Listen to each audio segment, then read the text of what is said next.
Hello everyone. So আমাদেরকে এখন যে প্রবলেমটা দেওয়া হচ্ছে সেটা হচ্ছে সাইনের মধ্যে লন এক্স, মানে একটা ফাংশনের মধ্যে আরেকটা ফাংশনের ইন্টিগ্রেশন করতে বলছে। তো এই ম্যাথটা কিভাবে করবো আমি দেখাই।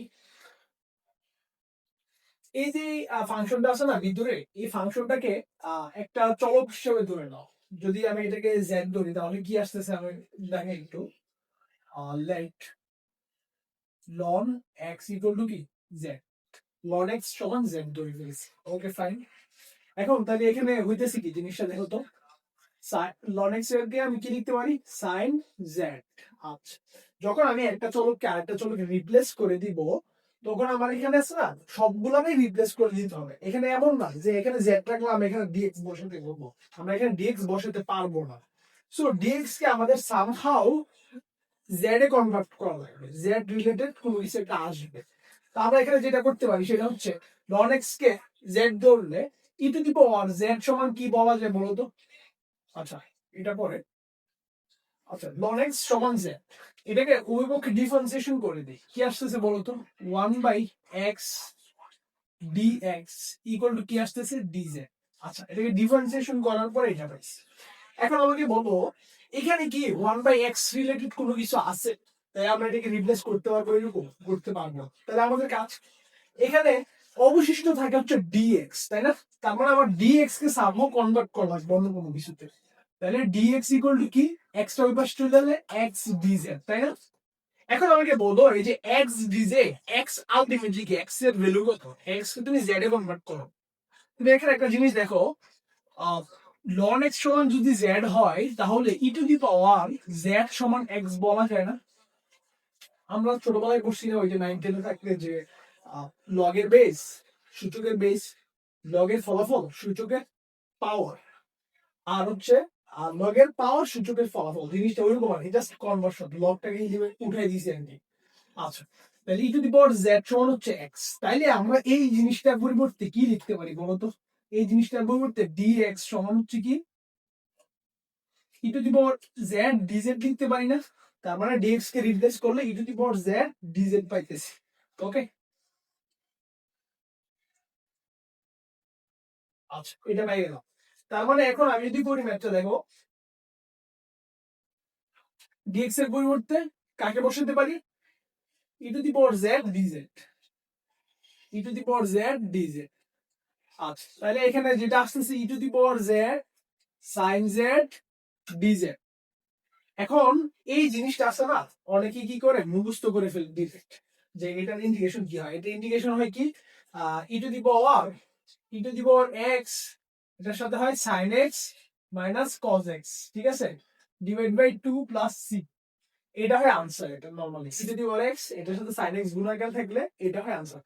আবার যদি e to the power x cos x এটা থাকে ইন্টিগ্রেশন অফ, তাহলে যেটা হয় এখানে জাস্ট একটা প্লাসের সাইন চলে আসে মাইনাসের জায়গায়, বাকি সব সেম থাকে। এই জিনিসটা কেন মুখস্থ করবা বা মুখস্থ করা কেন দরকার, এমসিকিউ তে আসে, আবার রিটেনে অনেক সময় আসে। তো এগুলা এখানে কিন্তু কাইন্ড অফ তোমার চেইন টাইপের, মানে ওই যে এটার ইন্টিগ্রেশন করতে গেলে তোমার ওই যে ডিআই মেথড হচ্ছে সবচেয়ে ফাস্টেস্ট মেথড, অথবা ইন্টিগ্রেশনের ইউবি ফর্মুলা ইউজ করে আর কি অনেকে। তো এখন আমি যদি তোমাকে এটার ডিআই মেথডটা দেখাই, ডিআই মেথড হচ্ছে এরকম। এটা আনসার তো তুমি বুঝছো কি হইছে, ই টু দি পাওয়ার এক্স মানে e to the power z sine z minus cos z divide by 2 থাকে।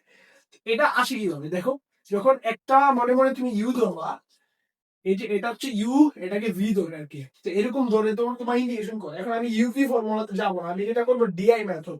ডিআই মেথড নিয়ে কিন্তু আগে একবার দেখাইছিলাম, ওই যে শুরুর দিকে দেখো ক্লাসগুলো, ওইখানে আমার ডিআই মেথড নিয়ে বলা হয়েছিল। কিন্তু ডিআই একটাকে ডি ধরে, আর একটাকে ইউ ধরে, আর একটাকে ভি ধরে, ঠিক আছে? তো তুমি তোমার ইচ্ছে, তুমি যেটা খুশি এটা ধরতে পারো, বাট এখানে দুইটা যে কোনো একটা ধরলে হবে।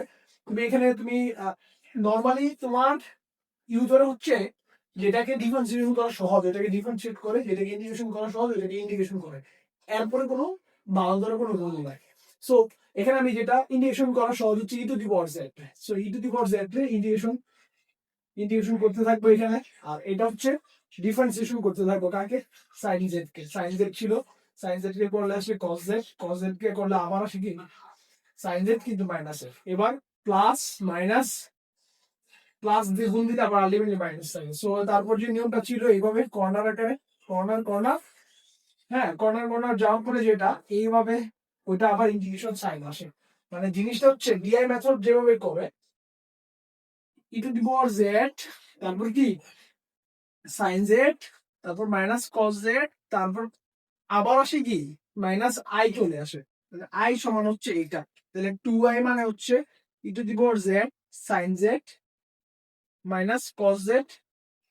সুতরাং আই সমান কি হবে e to the power z sine z minus কি কস জেড। আসলে এই জিনিসটা যারা দিয়ে মেথড আগে দেখছো জিনিসটা ওরা বুঝবা আর কি। অ্যাকচুয়ালি আমি এখানে আর ইলাবোরেটলি এক্সপ্লেন করতে যাইতেছি না। তো তোমাদের অ্যাপ্রোচ গুলো হওয়া দরকার এরকম যে ই টু দি পাওয়ার এক্স এর সাথে যদি সাইন এক্স গুণাকার থাকে তাহলে ইন্টিগ্রেশন কি হয় ডিরেক্ট মুখস্থ, তাহলে তোমার ফার্স্ট হবে ম্যাথটা। ওকে, তো এই ফরম্যাটেও যদি কোনো কিছু থাকে ই টু দি পাওয়ার এক্স এর সাথে সাইন এক্স, হ্যাঁ, তাহলে তোমার শর্টকাট আরেকটা আছে, বা একটা এক্সপোনেনশিয়াল ফাংশনের সাথে যদি ত্রিকোণমিতিক ফাংশন গুণাকার থাকে তাহলে ইন্টিগ্রেশন কিভাবে হয় ওইটা মানে সামনের ভিডিওতে আমি এক্সপ্লেন করবো। তো আপাতত এটা তো গেল, তো এই আর কি।